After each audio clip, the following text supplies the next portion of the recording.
आज हम करेंगे इंटेरोगेटिव प्रोनाउंस। इंटेरोगेटिव प्रोनाउंस क्या होते हैं? इंटेरोगेटिव प्रोनाउंस हमारे क्वेश्चन पूछने के लिए काम आते हैं, जैसे हु, whom, what, which, ये सारे के सारे क्वेश्चंस पूछते हैं।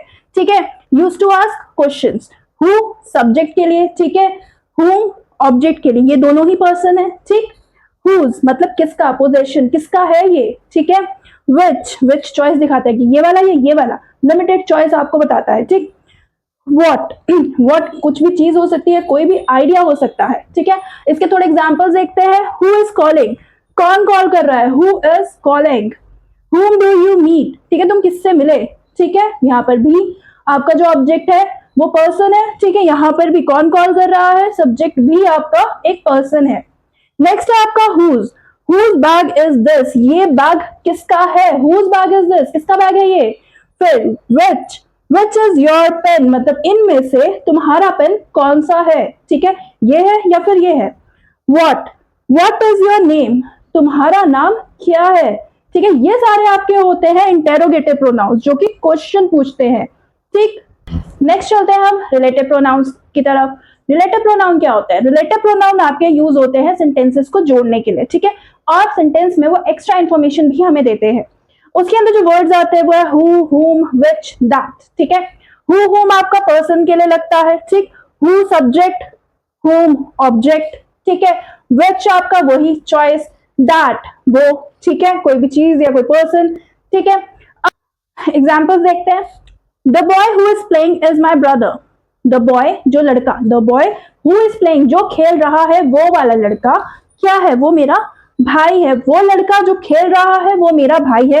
तो यहाँ पर वो उसके बारे में बता रहा है, वो वाला लड़का। ठीक है, यहाँ पर एक क्वेश्चन नहीं पूछ रहा, इंटेरोगेटिव नहीं है, यहाँ पर वो बता रहा है, वो दो चीजों को कनेक्ट कर रहा है।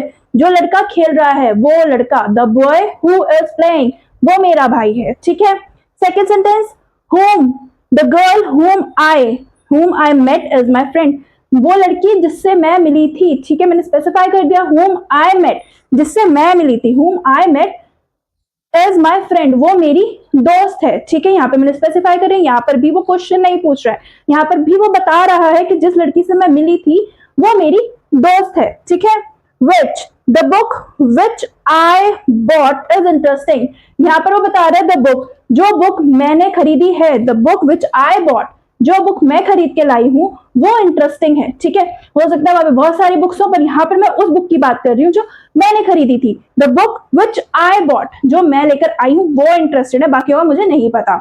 ठीक है, उसके बाद that the food that she cooked was tasty, यहाँ पर हमने खाने की बात की, जो उसने बनाया था, the food that she cooked.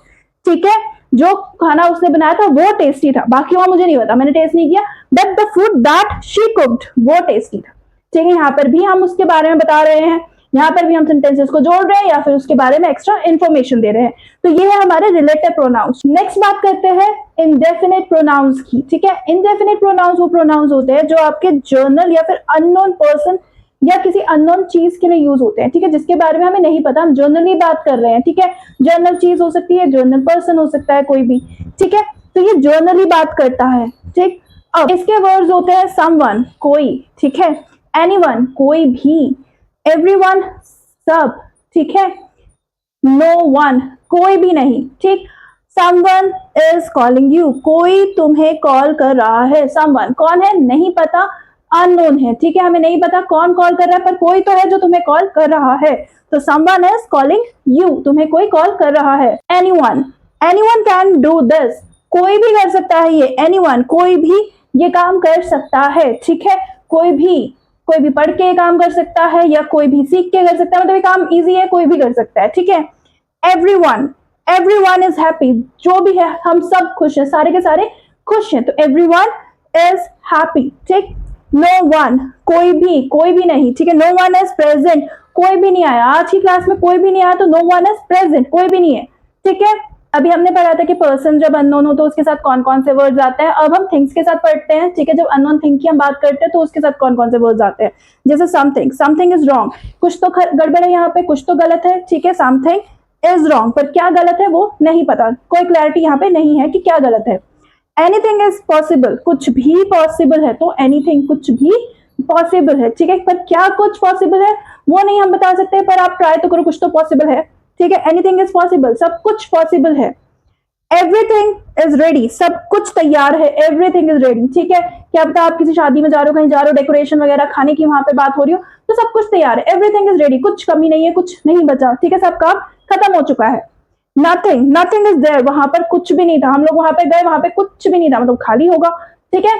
तो यहाँ पर आपका थिंग्स के साथ समथिंग, एनीथिंग, एवरीथिंग, नथिंग आता है। प्रोनाउंस सिंगुलर माने जाते हैं, इसीलिए इनके साथ वर्ब भी सिंगुलर ही आती है, ठीक है। चाहे हम बात करें समवन, एनीवन, समथिंग, एनीथिंग, किसी की भी बात करें, सब सिंगुलर माने जाते हैं, और इनके साथ वर्ब भी हमारी सिंगुलर आती है। चाहे मैं बात करूं एवरीवन की, ये भी सिंगुलर ही काउंट होता है, जबकि ये बात करता है बहुत सारे लोगों की, बट ग्रामर में इसको भी सिंगुलर माना जाता है, तो ये अपने साथ सिंगुलर वर्ब ही लेता है।